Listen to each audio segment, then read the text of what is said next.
السلام علیکم ورحمۃ اللہ وبرکاتہ۔ آج پارہ نمبر 17 کا خلاصہ آپ حضرات کے سامنے پیش کرنا ہے۔ پارے کی ابتدا سورۃ الانبیاء سے ہوتی ہے۔ اس سورت میں اللہ تعالیٰ نے تقریباً 17 انبیاء علیہم الصلاۃ والسلام کا ذکر فرمایا ہے، جس مناسبت سے اس سورت کو سورۃ الانبیاء کہا جاتا ہے۔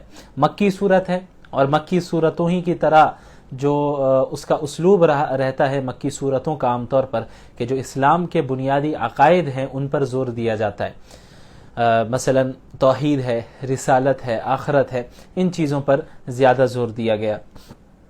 اور پھر انبیاء علیہم الصلاۃ والسلام کا تذکرہ کر کے جو منکرین رسالت ہیں، جنہوں نے انبیاء کو جھٹلایا ہے، ان کی تردید کی گئی اور اللہ کے رسول صلی اللہ علیہ وسلم کو تسلی دی گئی اتنے انبیاء کے واقعات بتا کر کہ آپ اکیلے نہیں ہیں جنہیں جھٹلایا جا رہا ہے، بلکہ آپ سے پہلے بھی انبیاء علیہم الصلاۃ والسلام کو جھٹلایا گیا جس طرح آپ کو جھٹلایا جا رہا ہے۔ تو یہ جو تھے ایک اعتراض مشرکین مکہ یہ بھی کرتے تھے کہ هل هذا الا بشر مثلكم افتأتون السحر وانتم تبصرون، اس میں یہ کہتے تھے کہ بھائی اللہ کے نبی اگر یہ نبی ہیں تو انسان کیسے ہے، انسان نبی کیسے ہو سکتا ہے؟ تو اللہ تعالیٰ نے اس کی بھی تردید کی اور فرمایا وما ارسلنا قبلک الا رجالا نوحی الیہم، کہ ہم نے آپ سے پہلے بھی جتنے انبیاء کو بھیجا ہے، جن پر بھی ہم نے وحی نازل کی، وہ مرد ہی تھے، انسانی تھے، انسانوں میں سے ہی ہم نے بھیجا ہے۔ اور اس کے بعد اللہ تعالیٰ نے یہ بھی فرمایا فَاسْأَلُوا أَهْلَ الذِّكْرِ إِن كُنتُمْ لَا تَعْلَمُونَ، کہ تم اہل علم سے پوچھو اگر تمہارے پاس علم نہیں ہے۔ تو معلوم ہوا کہ لوگوں کی دو قسم ہیں، ایک قسم وہ ہے جو غیر علماء کی ہے، جن کے پاس علم نہیں ہوتا، اور دوسری قسم وہ ہے جو اہل علم کی ہے، جو علماء ہے، جن کے پاس علم ہوتا ہے۔ تو جو غیر اہل علم ہے، جو غیر علماء ہے، جن کے پاس علم نہیں ہے، اللہ نے انہیں حکم دیا ہے کہ علماء سے سوال کیا کرو، علماء سے پوچھا کرو۔ آیت نمبر 22 میں اللہ تعالیٰ نے اپنے واحد ہونے کی، ایک خدا ہونے کی عقلی دلیل دی ہے اور فرمایا لو کان فیہما آلہۃ الا اللہ لفسدتا، کہ اگر اس زمین و آسمان میں اللہ کے سوا یا اللہ کے ساتھ اور بھی کوئی خدا ہوتا، اس زمین و آسمان میں اللہ رب العالمین کے ساتھ اور بھی کوئی خدا ہوتا، یعنی اگر ایک سے زائد خدا ہوتے، لفسدتا، تو یہ زمین و آسمان کا پورا سسٹم درہم برہم ہو جاتا۔ ظاہر ہے ایک خدا چاہتا کہ اس طریقے سے ہو، دوسرا چاہتا کہ دوسرے طریقے سے ہو، تیسرا چاہتا تیسرے طریقے سے ہو، تو خداؤں کی ہی درمیان ایسی لڑائی ہو جاتی کہ یہ پورا جو سسٹم ہے کائنات کا، یہ ختم ہو جاتا، درہم برہم ہو جاتا۔ لیکن ہم دیکھتے ہیں کہ زمین و آسمان کا سسٹم درہم برہم نہیں ہو رہا ہے، بلکہ اتنے پرفیکشن کے ساتھ چل رہا ہے۔ تو یہ خود اس بات کی دلیل ہے کہ اللہ رب العالمین چلا رہا ہے اور ایک ہے اللہ رب العالمین، ایک سے زائد خدا نہیں ہو سکتا، اللہ ایک ہی ہے جو پوری کائنات کو چلا رہا ہے۔ اس کے بعد آیت نمبر 35 میں اللہ تعالیٰ نے فرمایا کل نفس ذائقۃ الموت۔ ہوتا یہ تھا کہ مشرکین مکہ ایک دوسرے سے کہا کرتے تھے اور لوگوں سے بھی کہتے تھے کہ ہم علیہ باللہ محمد صلی اللہ علیہ وسلم کے موت کے منتظر ہیں، کہ جب ان کی موت ہو جائے گی تو ہم خوشیاں منائیں گے، علیہ باللہ، وہ کہتے تھے مشرکین۔ تو اللہ کے نبی صلی اللہ علیہ وسلم کے متعلق جب انہوں نے یہ باتیں کہی تو اللہ تعالیٰ نے اس آیت کا نزول فرمایا اور فرمایا کل نفس ذائقۃ الموت، یعنی ہر نفس کو موت کا مزہ چکھنا ہے۔ یعنی اگر آپ صلی اللہ علیہ وسلم کی وفات ہونی ہے یقیناً، لیکن یہ مشرکین تھوڑی بچ جائیں گے، تمہیں بھی تو مرنا ہے۔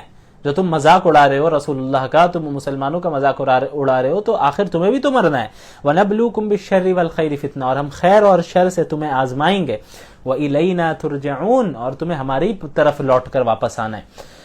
بہرحال اس کے بعد اللہ تعالیٰ نے آیت نمبر 47 میں اعمال کے وزن کرنے اور تولنے کا ذکر فرمایا وَنَضَعُ الْمَوَازِينَ الْقِسْطَ لِيَوْمِ الْقِيَامَةِ فَلَا تُظْلَمُ نَفْسٌ شَيْئًا، کہ انصاف کا ترازو اس دن قائم کیا جائے گا، انصاف کے ساتھ اعمال کو وزن کیا جائے گا، اور اس دن کسی بھی جان پر ظلم نہیں کیا جائے گا، جس نے جتنا جو کیا ہے اس کے مطابق اس کو جزا و سزا ملنی ہے، ایکسٹرا کسی کو سزا نہیں دی جائے گی، کسی پہ ظلم نہیں ہوگا۔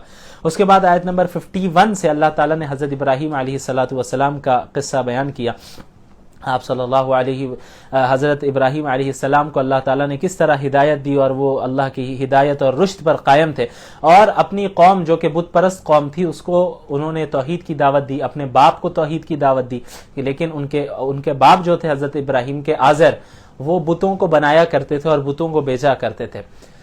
تو حضرت ابراہیم علیہ الصلوۃ والسلام نے اپنی قوم کو بھی دعوت دی، اپنے والد کو بھی دعوت دی، لیکن سب نے ان کی دعوت کو ریجیکٹ کیا۔ ایک دن یہ ہوا کہ حضرت ابراہیم علیہ الصلوۃ والسلام کی جو قوم تھی وہ ان کی کوئی عید تھی، تو اپنے میلے میں وہ لوگ سارے چلے گئے۔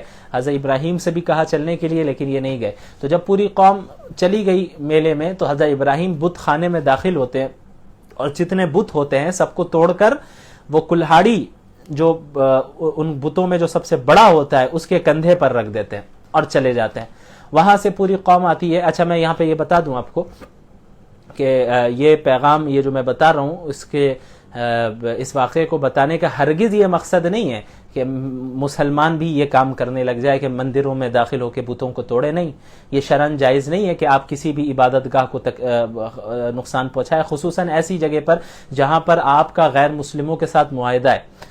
جیسے کہ ہم اس ملک میں رہتے ہیں تو ہمارا یہاں پہ معاہدہ ہے کہ ہر مذہب کے لوگ ہوں گے، سب کو ایکول رائٹس ملنا ہے اور کوئی کسی کو تکلیف نہیں پہنچائے گا۔ تو معاہدے کی خلاف ورزی کرنا یہ بالکل شرعاً جائز نہیں ہے۔ یہاں تک کہ صحابہ کرام بھی جب نئی نئی جگہوں کی وہ انہیں فتوحات حاصل ہوتی تھی تو ان جگہوں پہ جاتے ہی وہ دوسروں کی عبادت گاہوں کو نہیں توڑتے تھے، بلکہ وہ غیر مسلمین بھی جو کہ اسلامی حکومت میں رہتے تھے ذمہ بن کر، انہیں یہ حق دیا جاتا تھا اسلامی حکومت کی طرف سے کہ آپ کی بھی حفاظت کی جائے گی، آپ کی جان کی بھی حفاظت کی جائے گی، آپ کے مال کی بھی حفاظت کی جائے گی، اور آپ کی عبادت گاہوں کی بھی حفاظت کی جائے گی، اور آپ کو اپنے مذہب پر چلنے کی اجازت رہے گی۔ کوئی زور زبردستی آپ کو مسلمان نہیں بنایا جائے گا۔ یہ میں نے بیچ میں اس لیے کہہ دیا کیونکہ کیا ہوتا ہے کہ بھئی کوئی بھی کسی بھی ویڈیو کو بیچ سے کراپ کر کے اب یہ بتانے لگ جائے کہ بھئی مفتی شمائل صاحب یہ تعلیم دے رہے ہیں کہ بتوں کو توڑا جائے مندروں میں گھس کر۔ ایسا نہیں ہے۔ ہم تو الحمدللہ ایسے آرگنائزیشن سے تعلق نہیں رکھتے ہیں جو یہ علل اعلان کہتے ہیں جو لوگ کہ بھئی ہم ساری مسجدوں کو ڈھا دیں گے، ہم مسلمانوں کو قتل کر دیں گے اور اس ملک سے نکال دیں گے، انہیں ذلیل و رسوا کریں گے، ان کی آذانیں بند کروا دیں گے۔ تو ہمارا تعلق ایسے ایکسٹریمسٹ گروپ سے نہیں ہے، ہم تو مسلم ہیں، اور مسلم وہ ہوتا ہے جو لوگوں کی ہدایت کی فکر کرتا ہے۔ تو ہاں، ہم یہ تو علل اعلان کہیں گے کہ بھئی جو لوگ بتوں کی عبادت کر رہے ہیں غلط کر رہے ہیں۔ آپ اگر بتوں کی عبادت کر رہے ہیں آپ گمراہی میں ہیں۔ ہدایت صرف ایک اللہ کی اطاعت اور محمد الرسول اللہ صلی اللہ علیہ وسلم کی اطاعت میں ہے۔ اس میں تو ہم کوئی کمپرومائز نہیں کریں گے، کوئی لاگ لپیٹ والی بات نہیں ہے، کلیئر کٹ بات ہے۔ اگر آپ کو کامیاب ہونا ہے ایک اللہ کی اطاعت کیجئے، آپ کو کامیاب ہونا ہے محمد الرسول اللہ کی اطاعت کیجئے۔ اس دین کو، دین اسلام کو چھوڑ کر آپ کسی بھی مذہب کو اختیار کریں گے آپ باطل پر ہیں، یہ میں صاف کہہ رہا ہوں۔ لیکن مسلمانوں کو اس بات کی ہرگز اجازت نہیں ہے کہ دوسرے کی عبادت گاہوں کو وہ نقصان پہنچائے، خصوصاً ہماری شریعت میں۔ حضرت ابراہیم کا مسئلہ ہی الگ تھا، یہ انہی کی قوم میں سے تھے اور وہاں پہ کچھ ایسا معاہدہ نہیں تھا، اور انہیں چونکہ پوری قوم ایک نبی تھے، انہیں پوری قوم کو دعوت دینی تھی اور ان کے عقیدے پہ طنز کرنا تھا، انہیں بتانا تھا، اس وجہ سے یہ خاص واقعہ بیان کیا گیا۔ تو جب یہ ہوا کہ قوم واپس آ گئی تو انہوں نے دیکھا کہ بھئی سارے معبودوں کو جو ہے سارے ٹوٹے پڑے ہیں سارے بت، تو لوگوں نے کہا کہ یہ ابراہیم نے ہی کیا ہوگا، ابراہیم جو ہے ہمارے بتوں کے خلاف بات کرتا ہے۔ تو انہیں بلایا گیا حضرت ابراہیم علیہ السلام کو اور ان سے پوچھا گیا کہ بھئی آپ نے کیا یہ، انت فعلت هذا بآلهتنا یا ابراہیم؟ حضرت ابراہیم فرماتے نہیں، قال کبیرهم هذا فاسألوهم، یہ جو بڑا بت ہے جس کے اوپر کلہاڑی انہوں نے کندھے پہ رکھ دی تھی، انہوں نے کہا کہ اس بت نے سب کو توڑ دیا۔ تو سب کہتے بھئی اب ہم اس سے کیسے پوچھیں گے، یہ کیسے توڑ سکتا ہے، اس سے کیسے بات کریں گے؟ تو حضرت ابراہیم نے کہا تو پھر عقل نہیں ہے تمہارے پاس، کیسے عبادت کرتے ہو تم ایسی چیزوں کی جو اپنے نفع و نقصان کی مالک نہیں ہے وہ چیز، تم کیوں عبادت کرتے ہو؟ تو پھر بہرحال قوم غصے میں آئی اور حضرت ابراہیم علیہ السلام کو انہوں نے یہ فیصلہ کیا کہ آگ میں ڈالا جائے اور انہیں سزائے موت دے دی جائے۔ تو پھر انہیں آگ میں ڈالا گیا، لیکن اللہ نے فرمایا قلنا یا نار کونی بردن وسلاما علی ابراہیم، کہ اللہ تعالیٰ نے آگ کو حکم کیا کہ تم ٹھنڈی ہو جاؤ۔ حضرت ابراہیم کو آگ نقصان نہیں پہنچا سکی، اللہ کے حکم سے، نبی تھے۔ یہ معجزہ تھا ظاہر ہے۔ اب ضروری نہیں ہے کہ ہر مسلمان کے ساتھ ایسا ہو، یہ اللہ تعالیٰ معجزات کو ہر وقت تو نہیں صادر فرماتا، یہ حضرت ابراہیم کے ساتھ ہوا۔ اب اگر پھر بعد میں کتنے ایسے مسلمان رہے، کتنے ایسے اللہ کی طرف دعوت دینے والے رہے کہ صرف اسلام کی بنیاد پہ انہیں زندہ جلا دیا گیا اور جل گئے، ختم ہو گئے، تو وہاں یہ نہیں کہا جا سکتا کہ بھئی حضرت ابراہیم کو تو بچایا گیا تھا ہمیں بھی بچایا جائے۔ نہیں، یہ معجزات کبھی کبھی ہوتے ہیں، یہ دنیا تو دارالاسباب ہے، یہاں کاز اینڈ ایفیکٹ کا جو مسئلہ ہے وہ چلنا ہی ہے۔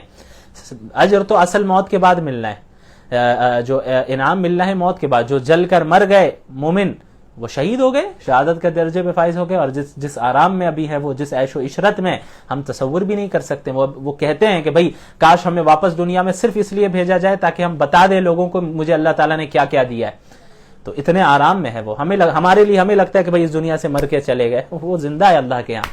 بل احیاء عند ربہم یرزقون. سارے وہ مسلمان جنہیں ظلماً قتل کیا جاتا ہے، چاہے ہندوستان میں ہو، فلسطین میں ہو، کہیں بھی ہو، جن کو قتل کیا جا رہا ہے اس بنیاد پہ مارا جا رہا ہے کہ وہ مسلمان ہیں، انہیں خوشخبری ہو. آپ سب کو خوشخبری ہو جو اللہ کے راستے میں تکلیف جھیل رہے ہیں، آپ کے لیے اللہ نے وہ اجر رکھا ہے جو ہر ایک کو نہیں ملنا ہے. بہرحال حضرت ابراہیم کو اللہ تعالیٰ نے محفوظ رکھا. اور اس کے بعد پھر آیت نمبر 78 میں حضرت داؤد اور حضرت اسماعیل علیہ السلام کا ذکر ہے. حضرت داؤد بھی نبی ہیں، حضرت اسماعیل بھی نبی ہیں. حضرت داؤد باپ ہیں حضرت سلیمان، حضرت داؤد اور حضرت سلیمان.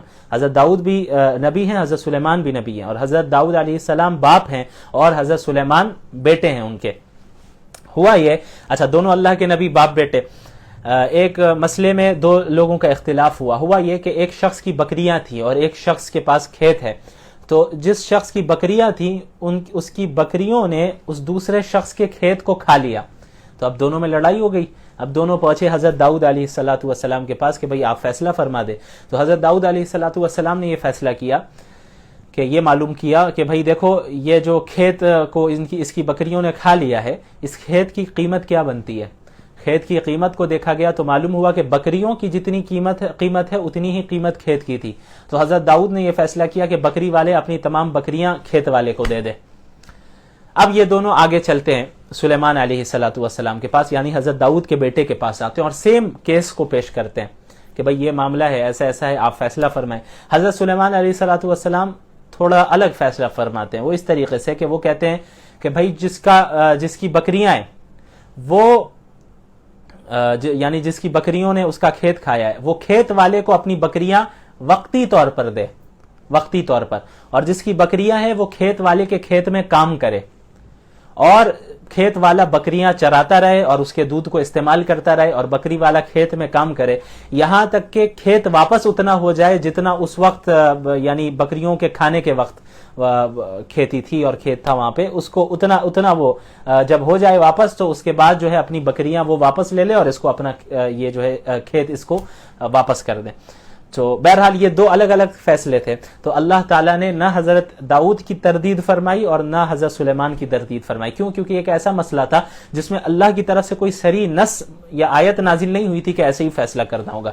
یہ ایک اجتہادی مسئلہ تھا. حضرت داؤد نے اجتہاد کیا اور ایک فیصلہ کیا، حضرت سلیمان نے ایک اجتہاد کیا اور ایک فیصلہ کیا. تو اللہ تعالیٰ نے حضرت داؤد کے بھی فیصلے کو غلط نہیں کہا اور حضرت سلیمان کے فیصلے کو بھی غلط نہیں کہا، بلکہ اتنا کہہ دیا ففہمناہا سلیمان، کہ ہم نے سلیمان علیہ السلام کو اس مسئلے میں زیادہ سمجھ دی. یعنی حضرت سلیمان علیہ السلام کے فیصلے کو اللہ تعالیٰ نے پسند فرمایا کہ یہ زیادہ صحیح ہے، لیکن حضرت داؤد کے فیصلے کو غلط نہیں کہا کیونکہ اجتہادی مسئلہ ہے. اسی طرح معلوم ہوا کہ ایسے مسائل جس میں کوئی نص صریح موجود نہ ہو، صریح حدیث یا صریح آیت موجود نہ ہو، تو وہ اجتہاد والا مسئلہ ہوتا ہے جہاں پہ علماء اجتہاد کریں گے. تو اجتہادی مسائل میں جب دو نبی کے درمیان اختلاف ہو سکتا ہے تو اجتہادی مسائل میں علماء اور فقہا کے درمیان بھی اختلاف ہو سکتا ہے. تو جس طرح اللہ نے حضرت داؤد اور حضرت اسماعیل حضرت سلیمان میں سے دونوں میں سے کسی کو بھی غلط نہیں کہا، بلکہ یہ کہا کہ بھئی ہاں سلیمان علیہ السلام کی جو رائے ہے یہ بہتر ہے، ہم نے انہیں زیادہ سمجھ دی. تو اسی طرح فقہا کے درمیان کسی ایک مسئلے میں اختلاف ہو جائے کہ ایک کی رائے یہ ہے، ایک کی رائے یہ ہے، وہ ایسا مسئلہ ہو جس میں اجتہاد کیا جائے گا، جس میں نص صریح موجود نہیں ہو، تو وہ عیب کی بات نہیں ہے، بلکہ فقہا اور علماء اجتہاد کریں گے تو ظاہر اختلاف ہو سکتا ہے اور یہ کوئی خلاف شریعت بات نہیں ہے. اگر خلاف شریعت بات ہوتی تو اللہ تعالیٰ یہاں پر حضرت داؤد کو غلط کہہ دیتے، لیکن ایسا نہیں کہا اللہ نے. اس کے بعد حضرت ایوب کا ذکر علیہ السلام، وَأَيُّوبَ إِذْ نَادَىٰ رَبَّهُ. حضرت ایوب علیہ السلام بھی بہت سی آزمائشوں سے گزرے، ان کا سارا ساز و سامان، گھر بار، اولاد سب ختم ہو گئے تھے اور خود بڑی بیماری میں مبتلا تھے، لیکن اللہ تعالیٰ نے ان کو ایک نیک اہلیہ بھی دی تھی، وہ ان کی خدمت کرتی تھی. اور پھر ایک وقت آیا کہ تمام آزمائشیں ختم ہوئیں اور اللہ تعالیٰ نے انہیں بہت نوازا. اس کے بعد حضرت یونس علیہ السلام کا ذکر ہے آیت نمبر 87 میں، وَذَنُّونِ إِذْ ذَهَبَ مُغَاضِبًا فَظَنَّ أَن لَّن نَّقْدِرَ عَلَيْهِ فَنَادَىٰ فِي الظُّلُمَاتِ أَن لَّا إِلَٰهَ إِلَّا أَنتَ سُبْحَانَكَ إِنِّي كُنتُ مِنَ الظَّالِمِينَ. حضرت یونس علیہ الصلوۃ والسلام کی قوم بھی شرک کیا کرتی تھی، انہیں دعوت دی اسلام کی طرف، توحید کی طرف، لیکن ان کی قوم نے انکار کیا.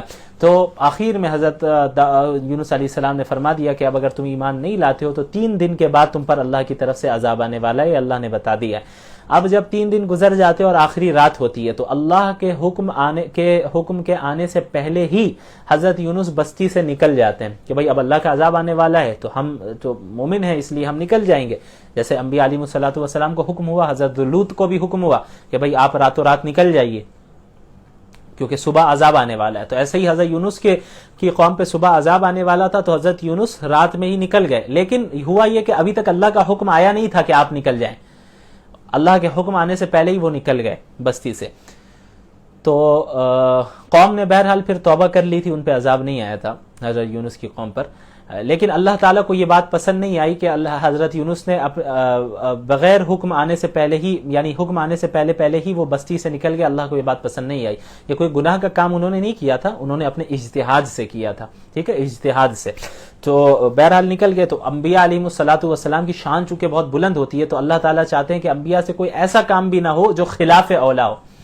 تو مقام انبیاء کا بہت اونچا ہے. تو وہ وہاں سے نکل گئے. پھر اللہ تعالیٰ نے عتاب نازل کیا اور وہ پھر سمندر میں انہیں ڈالا گیا اور پھر وہ مچھلی نے کئی دنوں تک جو ہے انہیں نگل لیا اور مچھلی کے پیٹ میں کئی دنوں تک رہے اور تسبیح پڑھتے رہے، دعا مانگتے رہے، لا الہ الا انت سبحانک انی کنت من الظالمین، کہ اے اللہ تیرے سوا کوئی خدا نہیں ہے، آپ کی ذات پاک ہے اور میں ہی ظالموں میں سے تھا، میں ہی غلط کرنے والوں میں سے تھا، میں نے ہی غلطی کی، میں نے ہی ظلم کیا.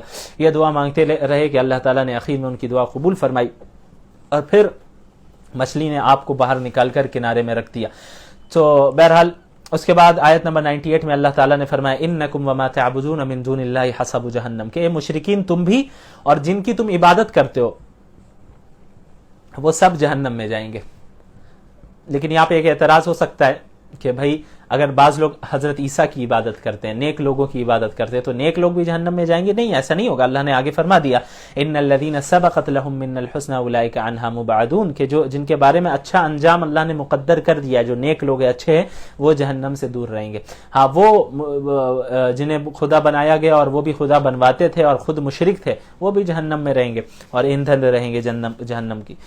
اس کے بعد پھر رحمت للعالمین کا ذکر ہے، وما ارسلناک الا رحمت للعالمین، آیت نمبر 107. اس آیت میں اللہ کے نبی صلی اللہ علیہ وسلم کو بتایا گیا کہ آپ کو تمام عالمین کے لیے رحمت بنایا گیا، یعنی عالم انس ہو، انسانوں کے بھی نبی ہیں، جنوں کے بھی، عالم جمادات ہو، تمام عالم، ہماری گیلیکسی ہو یا دیگر گیلیکسیز ہو، پورے یونیورس کے لیے اللہ کے رسول صلی اللہ علیہ وسلم رحمت للعالمین اور نبی بنا کر بھیجے گئے. ابھی فکر کی جا رہی ہے، کوشش کی جا رہی ہے کہ بھئی مارس میں جا کے بسا جائے یا کہیں اور جا کے بسا جائے. آپ مارس میں چلے جائیں، جوپیٹر میں چلے جائیں، آپ مون میں چلے جائیں، کہیں بھی چلے جائیں، آپ جہاں بھی جائیں گے آپ شریعت کے تابع رہیں گے اور آپ کے لیے آخری نبی محمد الرسول اللہ ہی ہوں گے صلی اللہ علیہ وسلم، کیونکہ اللہ تعالیٰ نے فرما دیا وما ارسلناک الا رحمت للعالمین، تمام عالموں کے لیے آپ کو رحمت بنا کے ہم نے بھیجا ہے. صرف اس دنیا کے لیے نہیں، صرف پلانٹ ارتھ کے لیے نہیں، بلکہ پورے تمام عالمین کے لیے. اس کے بعد سورۃ الحج کی ابتدا ہوتی ہے. اس میں حج کے بنیادی ارکان اور احکامات بیان کیے گئے ہیں، اس لیے سورت کو سورہ حج کہتے ہیں. اس سورت کی ابتدا ہوتی ہے قیامت کی ہولناکی کے ذکر سے. یا ایھا الناس اتقوا ربکم ان زلزلۃ الساعۃ شیء عظیم، کہ اے لوگو اللہ سے ڈرو، اپنے رب سے ڈرو، قیامت کا جو زلزلہ ہوگا وہ بہت سخت ہونے والا ہے. اور اللہ نے فرمایا یوم تذہل کل مرضعۃ عما ارضعت، کہ اس دن جب قیامت کا زلزلہ آئے گا اور قیامت آ رہی ہوگی تو پھر ہر وہ عورت جو اپنے بچے کو دودھ پلا رہی ہوگی وہ اپنے بچے کو پھینک دے گی، بھول جائے گی، اور جو حاملہ عورت ہوگی وہ اپنے حمل کو ساقط کر بیٹھے گی اور لوگوں کو دیکھ کے لگے گا کہ سب نشے میں ہیں، سب ایک دوسرے سے ٹکرا رہے ہیں اس زلزلے سے اور پھر اس قیامت کے آنے سے. لیکن اللہ نے فرمایا وما ہم بسکارا، لگے گا کہ نشے میں، لیکن وہ نشے میں نہیں ہوں گے، وہ اللہ کا عذاب ہوگا جو کہ بہت سخت ہونے والا ہے. اب قیامت کا ذکر ہے، اس کے بعد بعث بعد الموت کا ذکر ہے کہ اللہ دوبارہ زندہ کرے گا سب کو. تو اللہ نے فرمایا کہ اگر تمہیں دوبارہ زندہ ہونے پر شک ہے تو پھر اپنی خلقت پہ غور کر لو نا، کہ اللہ نے تمہیں پیدا کیسے کیا. ایک نطفے کی شکل میں تھے تم، اللہ نے کس طرح اس کو تبدیل کیا اور ایک مرحلے میں گزارا اور پھر اس کے بعد تمہیں انسانی ڈھانچہ دیا، پھر انسان بنے، بچے رہے، پھر کیسے کیسے جوان ہوئے. تو جو اللہ اس بہترین پروسیس کے ساتھ تمہیں ایک انسان بنا دے رہا ہے، وہ اللہ اس انسان کو مارنے کے بعد دوبارہ زندہ نہیں کر سکتا؟ یہ کیسی حماقت والی بات ہے. اس کے بعد اللہ تعالیٰ نے یہ بھی ذکر فرمایا وَمِنَ النَّاسِ مَن يَعْبُدُ اللَّهَ عَلَى حَرْفٍ، اللہ کے نبی صلی اللہ علیہ وسلم جب مدینے میں آ گئے تو بعض لوگوں نے صرف اس لیے اسلام قبول کیا تھا کہ دنیاوی فائدہ حاصل ہو سکے، تو اللہ نے ان کی تردید کی. اچھا، پھر جب دنیاوی فائدہ زیادہ حاصل نہیں ہوا تو اسلام سے پھر گئے وہ منافقین اور جو بھی کفار تھے. تو اللہ نے فرمایا کہ بھئی یہ ایسے لوگ ہیں جنہوں نے اپنے دنیا کو بھی ضائع کی اور آخرت کو بھی یہ ضائع کر بیٹھے. اس کے بعد حضرت ابراہیم علیہ السلام کا ذکر ہے کہ کعبے کی تعمیر کا حکم دیا گیا. حضرت آدم نے جو تعمیر کی تھی، دیکھیں کعبۃ اللہ کی جو سب سے پہلی تعمیر ہوئی تھی وہ حضرت آدم نے کی تھی. یہ سب سے پہلا گھر ہے کعبۃ اللہ کی عبادت گاہ کے طور پر. تو حضرت آدم نے جو تعمیر کی تھی وہ عمارت ڈہ گئی تھی، ختم ہو گئی تھی. تو اللہ تعالیٰ نے حضرت ابراہیم کو وہ جگہ بتا دی تھی کہ یہ ہے وہ بنیاد جہاں پر آپ کو دوبارہ کعبے کی تعمیر کرنی ہے، جہاں پہ حضرت آدم نے پہلے کی تھی. تو حضرت ابراہیم علیہ السلام نے کعبے کی تعمیر کی حضرت اسماعیل علیہ السلام کی مدد سے. اور پھر جب کعبے کی تعمیر مکمل ہو گئی تو اس کے بعد اللہ نے حکم دیا وَأَذِّن فِي النَّاسِ بِالْحَجِّ کہ اب آپ لوگوں میں حج کا اعلان کر دیں. تو پھر حضرت ابراہیم نے مقام ابراہیم پر پتھر پر کھڑے ہو کر اعلان کیا کہ لوگوں اب حج کی طرف آ جاؤ، حج کرنے کے لیے آؤ. تو وہاں سے پھر حج کا سلسلہ شروع ہوا ہے جو آج تک جاری ہے. اس کے بعد قربانی کا ذکر کیا اللہ نے، لَن يَنَالَ اللَّهَ لُحُومُهَا وَلَا دِمَاؤُهَا وَلَٰكِن يَنَالُهُ التَّقْوَىٰ مِنكُمْ کہ بقرعید میں ہم جو قربانی کرتے ہیں عید الاضحیٰ میں، اللہ فرما رہا ہے کہ ان جانوروں کا گوشت یا خون ہمارے پاس نہیں پہنچتا بلکہ وہ تمہارا تقویٰ ہے جو ہمارے پاس پہنچتا ہے. تو اللہ تعالیٰ کو ہم کوئی گوشت یا خون نہیں دیتے ہیں، اللہ تعالیٰ کو تو تقویٰ دیکھنا ہے کہ کس نیت کے ساتھ یہ اپنے جانوروں کی قربانی اللہ کے سامنے کر رہا ہے. یہ بھی یاد رہے کہ قربانی کا جو مقصد ہے وہ احراق الدم ہے، یعنی ذبح کرنا ہے، خون بہانا ہے. تو یہ مقصد کسی اور چیز سے پورا نہیں ہو سکتا. بعض لوگ کہتے ہیں کہ بھائی قربانی کے بجائے آپ اس پیسے کو چیریٹی میں دے دیں، کہیں اور دے دیں. یہ غلط بات ہے. چیریٹی آپ دیں الگ طور پہ، لیکن قربانی کا جو مقصد ہے وہ غریبوں کو کھانا کھلانا اولین مقصد نہیں ہے. یعنی یہ سیکنڈری چیز ہے کہ غریبوں کو کھانا کھلایا جائے، غریبوں کے گھروں میں گوشت پہنچے، یہ بھی مقصد ہے لیکن سیکنڈری مقاصد ہے. جو مقصد اول ہے وہ ہے ذبح کرنا، جانور کا خون بہانا اللہ کے لیے، اللہ کے سامنے. تو یہ مقصد تو چیریٹی دے کر پورا نہیں ہو سکتا. تو اس لیے قربانی کرنا یہ لازم ہے، جس کے اوپر بھی یہ قربانی واجب ہو اس کے لیے. اس کے بعد آیت نمبر 39 میں اللہ تعالیٰ نے فرمایا اُذِنَ لِلَّذِينَ يُقَاتَلُونَ بِأَنَّهُمْ ظُلِمُوا وَإِنَّ اللَّهَ عَلَى نَصْرِهِمْ لَقَدِيرٌ. یہ وہ پہلی آیت ہے کہ مکہ مدینہ المنورہ میں ہجرت کرنے کے بعد جہاد اور قتال کی اجازت کے لیے جو سب سے پہلی آیت نازل ہوئی ہے وہی ہے کہ اب جن سے اب تک قتال کیا جا رہا ہے، جن مسلمانوں سے، اور ان پر ظلم کیا جا رہا ہے، اللہ نے اب انہیں اجازت دے دی ہے کہ وہ بھی اب جنگ کر سکتے ہیں اور اللہ ان کی مدد پر قادر ہے. میں نے بتایا تھا کہ 15 سال تک مسلسل رسول اللہ صلی اللہ علیہ وسلم اور مسلمانوں پر ظلم و زیادتی ہوتی رہی. 13 سال مکہ المکرمہ میں، اور ہجرت کرنے کے بعد بھی مشرکین مکہ نے پیچھا نہیں چھوڑا بلکہ ان کو مدینے میں بھی تکلیف پہنچاتے تھے. اور پھر 15 سال کے بعد اب یہ اجازت مل گئی کہ ٹھیک ہے، اب جو مظلوم ہیں ان کو اب لڑ کر اپنے رائٹس کو لینے کی اجازت انہیں مل گئی ہے. اب وہ لڑ سکتے ہیں ان کے مقابلے میں جو آپ سے لڑنے آ رہے ہیں. آیت نمبر 41 میں اللہ نے اسلامی ریاست کے اغراض اور مقاصد بتائیں کہ اب ظاہر ہے اب جب قتال ہوگا، جہاد ہوگا، ظلم کے خلاف آواز اٹھائی جائے گی اور ظالموں سے لڑا جائے گا تو اللہ تعالیٰ فتوحات دے گا، تو اب اسلامی حکومت قائم ہوگی. تو اللہ نے فرمایا الذین ان مکناہم فی الارض اقاموا الصلاۃ وآتوا الزکاۃ وامروا بالمعروف ونہوا عن المنکر وللہ عاقبۃ الامور. یہاں پہ 4 مقاصد بیان کیے کہ جنہیں ہم اس زمین میں اقتدار دے دیتے ہیں، حکومت دے دیتے ہیں مسلمانوں میں سے جو ایمان لے آئے، وہ ہیں جو نماز کی پابندی کرواتے ہیں پورے ملک میں، نظام کے زکوٰۃ کے نظام کو قائم کرتے ہیں، نیکی کے کاموں کا حکم دلواتے ہیں اور گناہوں سے روکتے ہیں.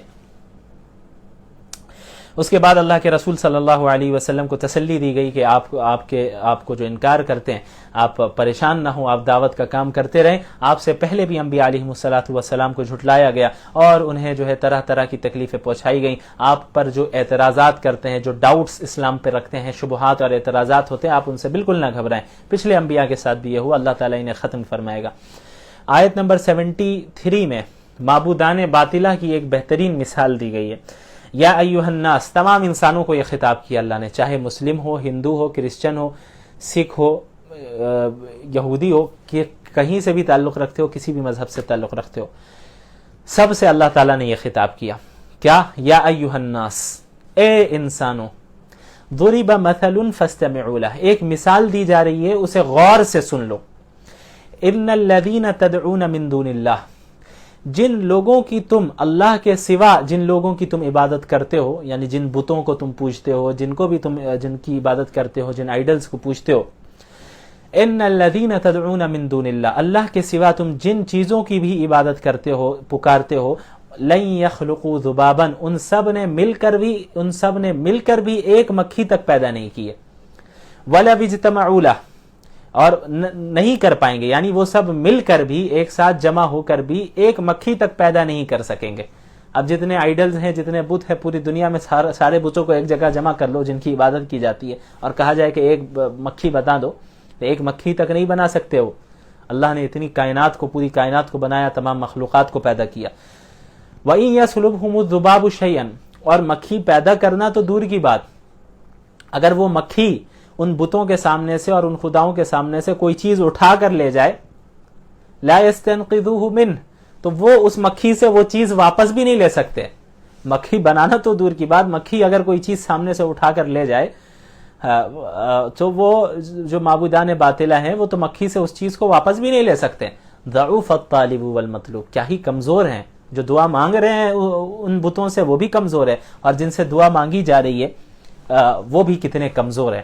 تو اللہ تعالیٰ ہی کی وہ ذات ہے جس نے پوری کائنات کو بنایا اور قادر مطلق ہے، اور وہی وہ ذات ہے جن کی عبادت کرنی ہوگی۔ اس کے بعد آیت 78 میں اللہ نے فرمایا وَمَا جَعَلَ عَلَيْكُمْ فِي الدِّينِ مِنْ حَرَج، اللہ تعالیٰ نے اس دین میں کوئی حرج نہیں رکھا ہے، یعنی اللہ کا یہ دین بہت آسان ہے، عمل کرنے والے آسانی سے عمل کریں گے۔ ہاں، اس آسانی کا ہرگز یہ مطلب نہیں ہے کہ ذرہ برابر بھی تکلیف نہیں ہوگی، کوئی مشقت نہیں آئے گی، نہیں۔ آسانی کا مطلب یہ ہے کہ اللہ نے اس دین میں کوئی ایسا حکم نہیں دیا ہے جو کہ انسان کی طاقت اور قدرت سے باہر ہو، جو انسان کر ہی نہیں سکتا، امپاسبل ہو۔ اللہ نے ایسا کوئی حکم نہیں دیا۔ ہاں، اعمال کو کرنے میں تھوڑی بہت مشقت تو آئے گی، فجر میں اٹھنے میں دشواری ہوگی، مال خرچ کرنے میں مشقت آئے گی، اور دیگر چیزوں میں مشقت آئے گی، تو مشقت پر ہی تو اجر ملنا ہے۔ بغیر مشقت کے دن ہو، ایک بھی مشقت نہ ہو ذرہ برابر بھی، تو ایسا تو پاسبل نہیں ہے۔ مشقتوں کی بنیاد پہ ہی اجر ملنا ہے۔ ہاں، لیکن یہ دین عمل کرنے والوں کے لیے بہت آسان ہو جاتا ہے، اور یہ آسان ہے۔ اس کے بعد آیت نمبر 78 میں اللہ نے فرمایا، اللہ کے رسول صلی اللہ علیہ وسلم اور اللہ کے رسول کی اس امت کی فضیلت بیان کی ہے۔ لِيَكُونَ الرَّسُولُ شَهِيدًا عَلَيْكُمْ وَتَكُونُوا شُهَدَاءَ عَلَى النَّاسِ فَأَقِيمُوا الصَّلَاةَ، قیامت کے دن سابقہ انبیاء علیہم الصلاۃ کی قوموں کو جب بلایا جائے گا تو پچھلی قومیں اپنے انبیاء کے متعلق جھوٹی گواہی دیں گی کہ یا اللہ انہوں نے ہم تک پیغام نہیں پہنچایا، تو اس امت کو، محمد رسول اللہ صلی اللہ علیہ وسلم کو اور ان کی امت کو گواہ کے طور پر لایا جائے گا، اور یہ امت محمدیہ پچھلے انبیاء کے حق میں گواہی دے گی کہ یہ قومیں جھوٹ بول رہی ہیں، یہ کفار جھوٹ بول رہے ہیں، انبیاء نے اپنی رسالت کا حق ادا کیا، اپنی نبوت کا حق ادا کیا۔ تو یہ فضیلت ہے امت مسلمہ کی، تمام انسانوں پر انہیں جو ہے گواہ بنایا جائے گا۔ تو جب یہ فضیلت ہمیں دی گئی ہے تو اس فضیلت کو برقرار رکھنے کے لیے اللہ نے فرما دیا فَأَقِيمُوا الصَّلَاةَ وَآتُوا الزَّكَاةَ وَاعْتَصِمُوا بِاللَّهِ، کہ نماز قائم کرو، زکوٰۃ ادا کرتے رہو، نماز قائم کرتے رہو، اور اللہ کو تھامے رکھو، اللہ کے دین کو تھامے رکھو۔ ہوا مولاکم، اللہ ہی تمہارا دوست ہے، اللہ ہی تمہارا مولا ہے۔ نعم المولا و نعم النصیر، وہ کیا ہی بہترین دوست ہے، کیا ہی بہترین مولا ہے، اور کیا ہی بہترین مددگار ہے۔ وآخر دعوانا ان الحمد للہ رب العالمین۔